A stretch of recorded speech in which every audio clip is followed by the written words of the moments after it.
Subscribe कीजिए टेक्नोविक्रांत channel को और बेल आइकन बजाइए ऑल कीजिए लेटेस्ट अपडेट वीडियो देखने के लिए। हेलो दोस्तों, टेक्नोविक्रांत में आप सभी का स्वागत है।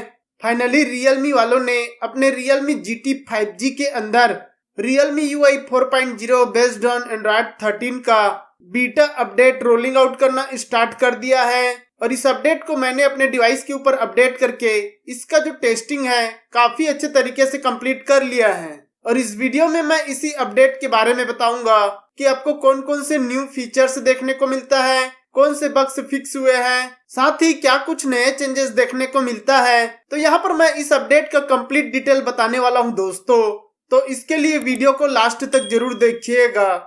तो चलिए स्टार्ट करते हैं।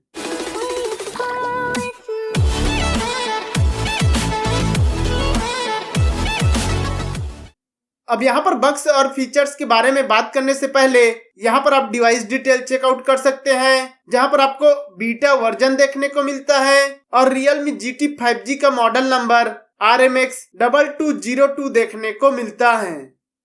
बात की जाए इस अपडेट की बेसिक इंफॉर्मेशन की, तो यहाँ पर आपको F.02 का न्यू अपडेट देखने को मिलता है। और इस अपडेट का जो साइज है, जिन यूजर को फर्स्ट टाइम रियलमी UI 4.0 का अपडेट देखने को मिलेगा उसको 5 GB के आसपास का ये अपडेट देखने को मिलेगा। और जो यूजर ऑलरेडी रियलमी UI 4.0 में है उसको यहाँ पर 952.46 MB का ये अपडेट देखने को मिलता है। और ये आपको Realme UI 4.0 based on Android 13 के अपडेट के साथ बीटा वर्जन देखने को मिल जाता है। बात की जाए इस अपडेट के बाद इसके एंड्रॉयड सिक्योरिटी पैच की, तो यहाँ पर आपको एंड्रॉयड 13 देखने को मिलता है और 5 दिसंबर 2022 के साथ करंट मंथ का latest enhance Android security patch देखने को मिलता है इस अपडेट के साथ।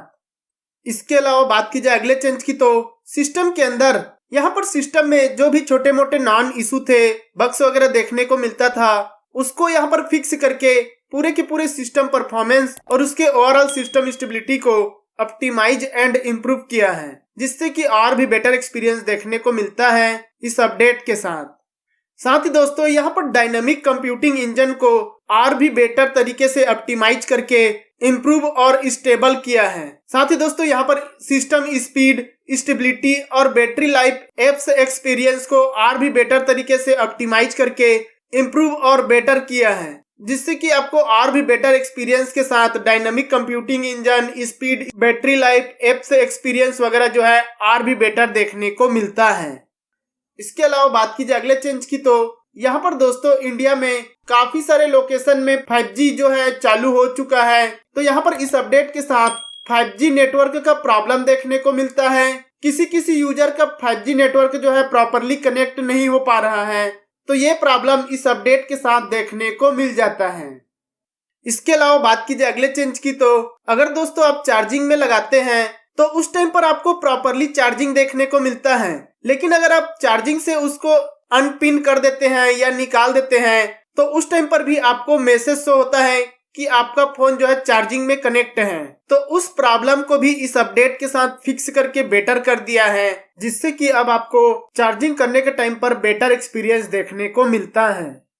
इसके अलावा बात की जाए अगले चेंज की, तो वो आपको मिलता है दोस्तों कैमरा के अंदर। अगर दोस्तों आप कैमरा यूज करते हैं, फोटो वगैरह लेने के टाइम पर आपको लोकेशन का जो वाटर मार्क है वो शो नहीं होता था, तो इस फीचर्स को यहाँ पर ऐड कर दिया है। अभी दोस्तों आप सेटिंग में जाते हैं और वाटर मार्क से लोकेशन वाला फीचर्स को ऑन करते हैं, तो आप जैसे ही फोटो लेते हैं तो आपको वाटर मार्क में वहां पर लोकेशन और स्टेट का वाटर मार्क देखने को मिल जाता है।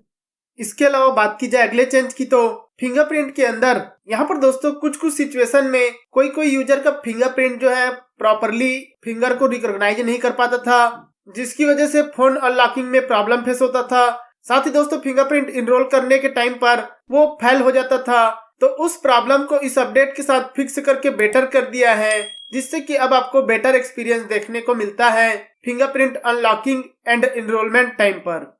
साथ ही दोस्तों कुछ सिचुएशन में अगर आप फिंगरप्रिंट को अनलॉक करते थे तो उस टाइम पर स्क्रीन जो है ऑन नहीं होता था, फिंगरप्रिंट से अनलॉक हो जाता था लेकिन स्क्रीन जो है ऑन नहीं होता था, तो उस प्रॉब्लम को भी इस अपडेट के साथ फिक्स करके बेटर कर दिया है। इसके अलावा दोस्तों अगर आप डार्क मोड में फिंगरप्रिंट से अनलॉक करते थे तो वो प्रॉपरली अनलॉक होता था, लेकिन यहाँ पर काफी ज्यादा फ्लिकरिंग इशू देखने को मिलता था। डार्क मोड के टाइम पर अगर आप अनलॉक करते थे तो आपको स्क्रीन फ्लिकरिंग का प्रॉब्लम फेस होता था। तो उस प्रॉब्लम को भी इस अपडेट के साथ फिक्स करके बेटर कर दिया है, जिससे कि अब आप डार्क मोड में अनलॉक करते हैं तो आपको बेटर एक्सपीरियंस देखने को मिलता है। इसके अलावा बात की जाए अगले चेंज की तो वो आपको मिलता है दोस्तों नोटिफिकेशन पैनल में। यहाँ पर देखेंगे दोस्तों आपका जो नोटिफिकेशन पैनल है जिसमें जो दो बड़ा टॉगल्स रहता है वो थोड़ा और भी बड़ा देखने को मिलता है। पहले दोस्तों वो थोड़ा छोटा देखने को मिलता था, लेकिन इस अपडेट के साथ पहले से थोड़ा हल्का बड़ा देखने को मिल जाता है। इसके अलावा बात की जाए अगले चेंज की तो वो आपको मिलता है दोस्तों आइकन स्टाइल में। यहाँ पर देखेंगे दोस्तों जो आपको डिफॉल्ट वाला आइकन स्टाइल देखने को मिलता था उसमें इस अपडेट के साथ एक्वामॉर्फिक नाम जो है चेंज कर दिया है। पहले डिफॉल्ट रहता था, अब उसमें एक्वामॉर्फिक नेम जो है ऐड कर दिया है। इसके अलावा बात की जाए अगले चेंज की तो वो आपको मिलता है दोस्तों आइकन पैक्स में। यहाँ पर दोस्तों रियलमी ने अपना न्यू आइकन पैक्स ऐड कर दिया है। जो आइकन्स देखने को मिलता है उसमें आपको टेक्सचर स्टाइल में हल्का हल्का टेक्सचर के रूप में आइकन्स के ऊपर देखने को मिल जाता है। आप यहाँ पर देखेंगे तो आपको यहाँ पर टेक्सचर देखने को मिल जाता है, जैसे कॉन्टेक्ट में मैसेज वगैरह या फाइल मैनेजर वगैरह में आपको टेक्सचर टाइप का आइकन्स में देखने को मिलता है। आप यहाँ पर बारीकी से देखेंगे तो देख सकते हैं। वैसे भी दोस्तों कैमरा में ये शायद ही दिखाई दे रहा होगा, लेकिन यहाँ पर आपको टेक्सचर में आइकन्स वगैरह देखने को मिल जाता है। इसके अलावा बात की जाए अगले चेंज की तो वो आपको मिलता है दोस्तों अबाउट डिवाइस में। यहाँ पर देखेंगे दोस्तों जैसे ही आप अबाउट डिवाइस में जाते हैं तो यहाँ पर ऊपर के साइड में आपको Realme UI लिखा रहता है। वहां पर आपको छोटा सा Realme UI 3.0 देखने को मिलता था, लेकिन दोस्तों Realme UI 4.0 लॉन्च हुआ है। उसके बाद जो है अपडेट में आपको Realme UI 4.0 देखने को मिल जाता है। तो ये एक छोटा सा चेंजेस भी अबाउट डिवाइस के अंदर देखने को मिलता है। अब यहाँ पर आपको Realme UI 4.0 फाइनली देखने को मिल जाता है। इसके अलावा बात की जाए अगले चेंज की तो वो आपको मिलता है दोस्तों सेटिंग के अंदर home screen and lock screen के अंदर swipe down on home screen में। यहाँ पर दोस्तों ट्रायल वर्जन के अपडेट के बाद किसी यूजर को सेल्फ ऑप्शन देखने को नहीं मिलता था, लेकिन दोस्तों इस अपडेट के बाद आपको सेल्फ ऑप्शन देखने को मिल जाता है। जैसे ही आप सेल्फ ऑप्शन को सेलेक्ट करेंगे और होम स्क्रीन को आप नीचे की साइड स्वाइप डाउन करेंगे तो आपको यहाँ पर सेल्फ ऑप्शन या सेल्फ फीचर्स देखने को मिल जाते हैं, जिसमें आपको बड़े बड़े टॉगल्स के साथ न्यू फीचर्स देखने को मिलता है। तो आपको फाइनली इस अपडेट के बाद सेल्फ फीचर्स देखने को मिल जाता है। इसके अलावा बात की जाए अगले चेंज की तो वो आपको मिलता है दोस्तों ऑटो ब्राइटनेस का। यहाँ पर दोस्तों जो ऑटो ब्राइटनेस का ऑप्शन है उसको अगर आप अनचेक करते हैं ऑफ रखते हैं ऑटो ब्राइटनेस को, तो भी कुछ सिचुएशन में या किसी टाइम पर ऑटो ब्राइटनेस जो है ज्यादा और कम हो जाता है। ऑटोमेटिक वाला ऑफ रहता है उसके बाद भी। यहाँ पर देखेंगे जैसे ही आप रखते हैं और किसी फंक्शन या फीचर्स वगैरह को या किसी भी इमेज वगैरह को ओपन करते हैं तो उस टाइम पर जो ब्राइटनेस का बार है वो ऑटोमेटिक चलता रहता है। ब्राइटनेस ज्यादा हो जाता है, कम करने के बाद भी वो ज्यादा हो जाता है, ऑटोमेटिक एडजस्ट हो जाता है। तो ये प्रॉब्लम दोस्तों ट्रायल वर्जन से देखने को मिल रहा है और अभी बीटा 1 और बीटा 2 रिलीज हो गया है, फिर भी ये प्रॉब्लम फिक्स नहीं हुआ है। इसके अलावा बात कीजिए अगले बग्स की तो वो आपको मिलता है दोस्तों लैंडस्केप मोड में। यहाँ पर दोस्तों आप देखेंगे तो यहाँ पर पोर्ट्रेट मोड में आपको डाटा यूजेस का ऑप्शन देखने को मिलता है, लेकिन दोस्तों अगर आप लैंडस्केप मोड में मूवी या गेम वगैरह खेलते हैं या किसी भी फीचर्स को यूज करते हैं तो आपको डाटा यूजेस का ऑप्शन देखने को नहीं मिलता है। तो ये एक बग्स भी देखने को मिल जाता है।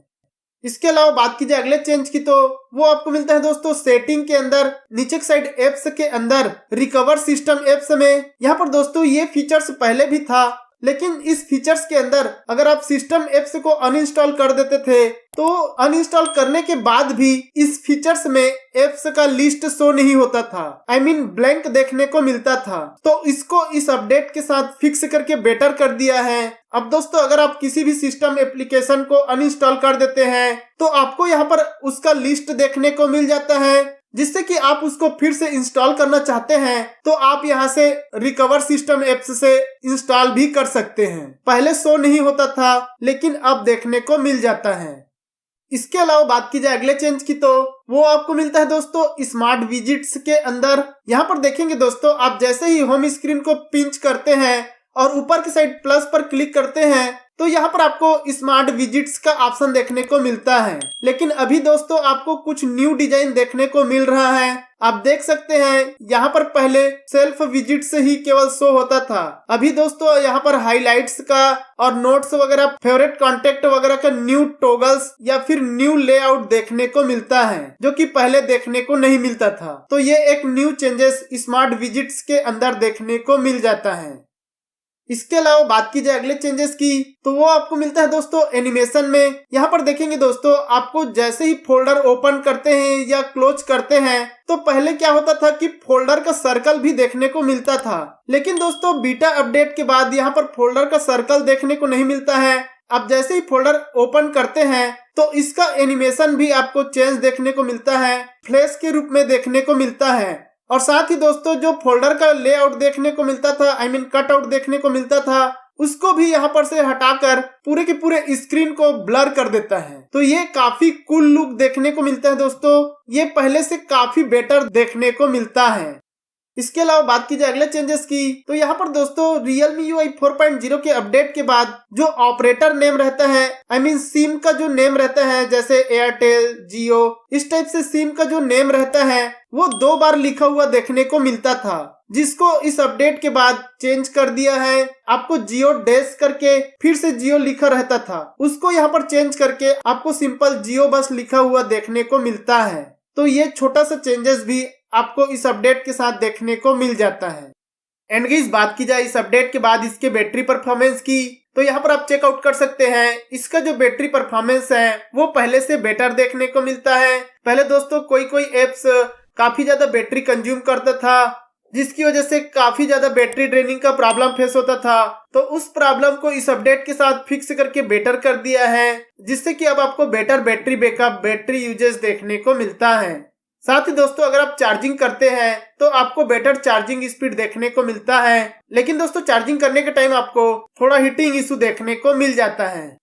एंड गाइस बात की जाए इस अपडेट के बाद इसके गेम परफॉर्मेंस की तो इसका जो गेम परफॉर्मेंस है वो पहले से काफी बेटर देखने को मिलता है। पहले जो गेम में लेगिंग इशू, बीच बीच में jitter issue, frame drop issue वगैरह देखने को मिलता था, उसको यहाँ पर फिक्स करके गेम के परफॉर्मेंस को बूस्ट कर दिया है, जिससे कि अब आप गेम खेलते हैं, गेम प्ले करते हैं तो आपको बेटर एक्सपीरियंस के साथ गेम प्ले देखने को मिलता है। लेकिन दोस्तों अगर आप गेम खेलते हैं तो आपको थोड़ा हीटिंग इशू देखने को मिल जाता है। तो ये रहा इस अपडेट का फुल रिव्यू। दोस्तों ये अपडेट आपको मिला है कि नहीं मिला है, और अगर मिला है तो आपको कौन कौन से बग्स देखने को मिलता है, आप मुझे कमेंट करके जरूर बताइएगा। तो इतना ही था दोस्तों इस वीडियो में। वीडियो पसंद आया होगा तो लाइक, शेयर, सब्सक्राइब करना ना भूले। मिलते हैं आपसे अगले वीडियो में, तब तक के लिए good bye and take care दोस्तों।